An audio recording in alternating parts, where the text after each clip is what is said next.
A Sony vai controlar todos os seus jogos, GTA foi confirmada sua data de lançamento e o novo filme do Resident Evil tá muito interessante. Oi, eu sou o DJ, seja bem-vindo ao Arquivo X. Essa semana foi recheada de notícias, eu vou contar tudo pra você agora.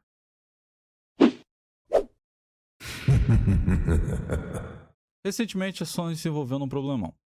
Esses últimos dias a Sony lançou uma nova atualização, uma nova informação, na verdade, de que você teria que renovar a licença dos seus jogos comprados na PlayStation Store mensalmente para poder ter acesso a eles. O que acontece? Quando você compra um jogo, você ganha licença para poder jogar ele. E a Sony queria que você renovasse essa licença a cada 30 dias, conectando o seu console à internet. Ou seja, sempre que você conectasse à internet, você ia renovar essa licença, mas se você passasse mais de 30 dias sem conectar à internet, você não poderia mais jogar esse jogo porque você perderia sua licença a ele. Isso deu um bafafá muito grande, muita gente reclamou, nas redes sociais foi um caos, até no Arquivo X teve até briga nos comentários, porque realmente foi algo um pouco chocante, algo que é um pouco agressivo demais. Nós também vimos muitas pessoas sem entender qual é o real problema disso acontecer, mas eu vou contar tudo pra você. Basicamente, quando você compra um jogo hoje, você compra uma licença para jogar ele, você não está comprando o jogo. Pode ser em qualquer plataforma digital, seja Steam, PlayStation Store, Xbox ou qualquer coisa. Você está ganhando uma licença, não um jogo. E qual a diferença de licença para jogo? Se você ganha um jogo, como por exemplo uma mídia física, ele é seu, para sempre. Para o resto da sua vida você vai poder jogar ele da forma como ele veio até você e ninguém pode tirar isso. Porém, quando você compra uma licença, se a empresa quiser amanhã encerrar o jogo que você acabou de comprar, ela pode, e você nunca mais vai ter acesso a ele. Como foi, por exemplo, com o Dirt, que aconteceu recentemente, que tinha uma fanbase bem sólida jogando online o jogo, que investiu muito dinheiro no jogo, e os servidores deles foram completamente encerrados e ninguém pode mais jogar esse jogo, e foi do nada, sem aviso prévio ou coisa do tipo. E isso gerou um baita debate, mas é assim que tá funcionando hoje em dia. A Sony queria que você renovasse essa licença a cada 30 dias conectando a internet. E qual é o problema disso? Na verdade, são dois. O primeiro é que é um pouco abusivo. A empresa obrigar você a ficar renovando a licença e ela decidir quando você vai jogar algo que você comprou ou não, sabe? Você pagou R$ 300 no jogo, você tem o direito de jogar quando você quiser.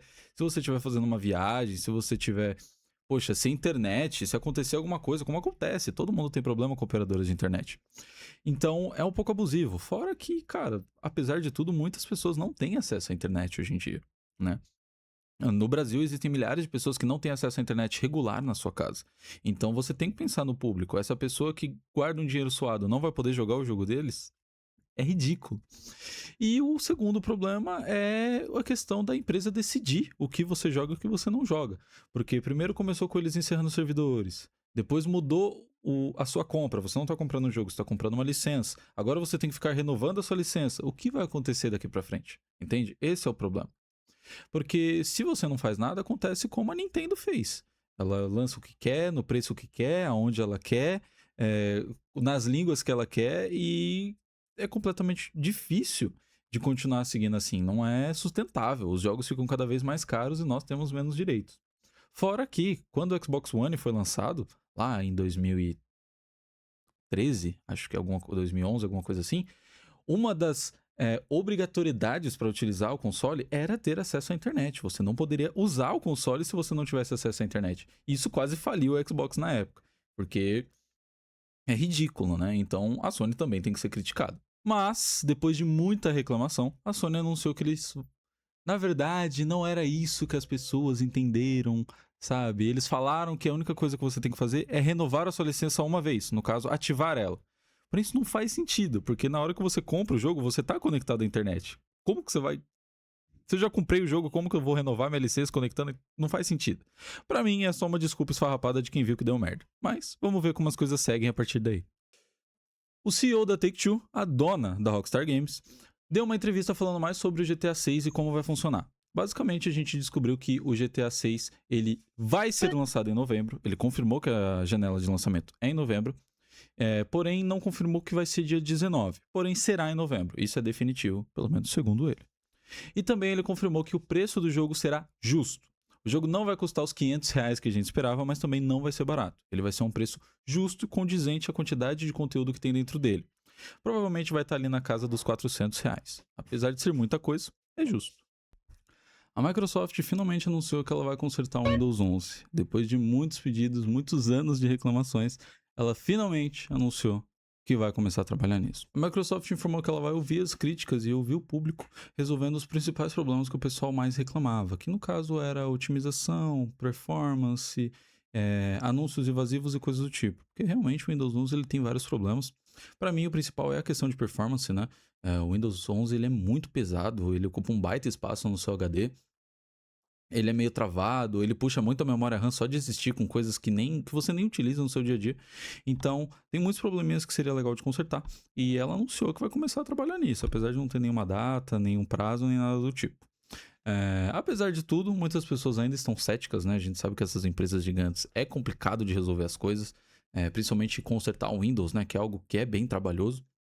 A gente conhece muitas empresas que já prometeram resolver problemas e até hoje nunca fizeram. Como, por exemplo, a Riot Games, que tá há 13 anos prometendo que vai arrumar o cliente e até agora não arrumou. Mas vamos ver como as coisas vão se desenrolar e realmente seria muito legal se eles fizessem essa mudança. O jornalista Tom Henderson, um jornalista bem renomado aqui no mercado de games, anunciou que, apesar do remake do Assassin's Creed Black Flag estar chegando, a Ubisoft está trabalhando em um novo remake da série Assassin's Creed. Não temos nenhuma informação de qual é o jogo que vai ser refeito, quando isso vai ser feito, não temos quase nada.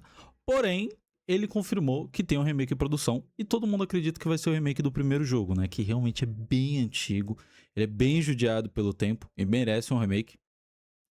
Porém, não temos nenhuma informação. O pessoal confia bastante porque o Tom, ele é um jornalista bem renomado no mercado, então não acreditam que seja algum tipo de mentira ou coisa do tipo. Mas eu duvido bastante, viu? Porque nós temos informações de 2 Assassin's Creed em produção. Porque nós temos a informação de 2 Assassin's Creed em produção. E temos a informação do jogo novo, né? Que a gente já informou em vídeos passados. E a informação do remake do Black Flag que tá quase pra sair aí. Trabalhar em 3 Assassin's Creed ao mesmo tempo é algo que eu acho bem difícil de acontecer. Mas vamos ver se sai alguma notícia nova. O novo filme do Resident Evil finalmente ganhou seu trailer. Saiu essa semana, se eu não me engano.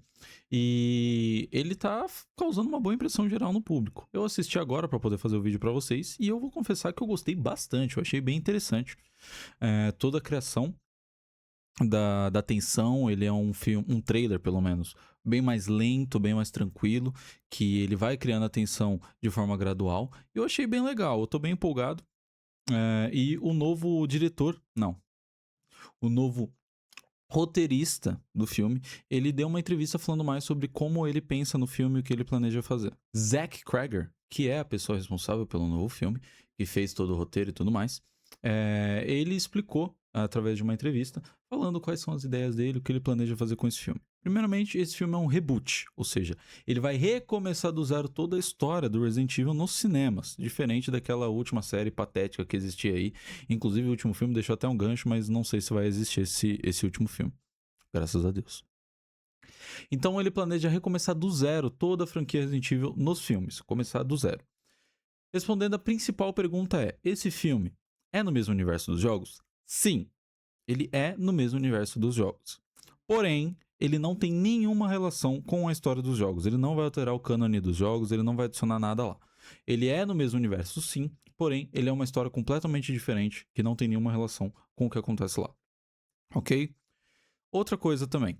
Como que esse filme teve a ideia de nascer? O Zack, ele forma que a ideia do filme quando ele viu o Resident Evil 2, o jogo, ele pensou, e se uma pessoa comum estivesse em Raccoon City? Como seria a vida dessa pessoa? Como ela teria que lidar com todas essas situações? E foi assim que ele começou a pensar na história do filme. E é assim que ela funciona. A gente vê o protagonista sendo um cara completamente comum, que ele vai parar numa casa lá porque o carro dele teve um problema, e ele acaba se enfiando no meio do inferno por causa dessa situação. E o Zack, ele, pelo visto, ele gosta bastante dos jogos, né? Ele já jogou o 2, ele fala que o favorito dele é o 4, principalmente porque no Resident Evil 4 você não tá preso a um lugar só, você não tá preso na mansão ou em uma cidade, você atravessa toda uma ilha e passa por diversos estágios diferentes. E é a ideia que ele quer trazer pro filme, onde o protagonista vai ter que atravessar a cidade inteira. No trailer a gente vê cenas dele no meio da cidade, no meio do interior, no meio do esgoto, e tudo isso é bem interessante, eu tô bem empolgado. O filme vai sair no dia 17 de setembro, se eu não estou enganado.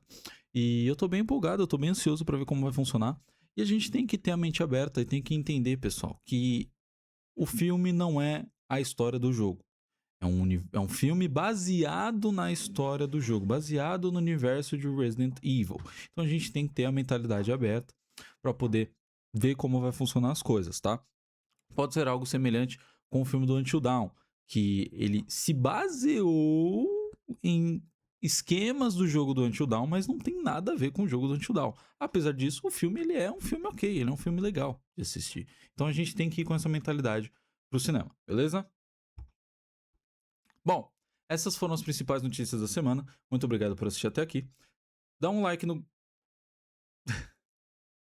Dá um clique no like e se inscreve no canal para não perder os próximos vídeos. E segue a gente nas redes sociais, pois todas as notícias são postadas lá em tempo real e nós interagimos com vocês. Muito obrigado pela sua atenção e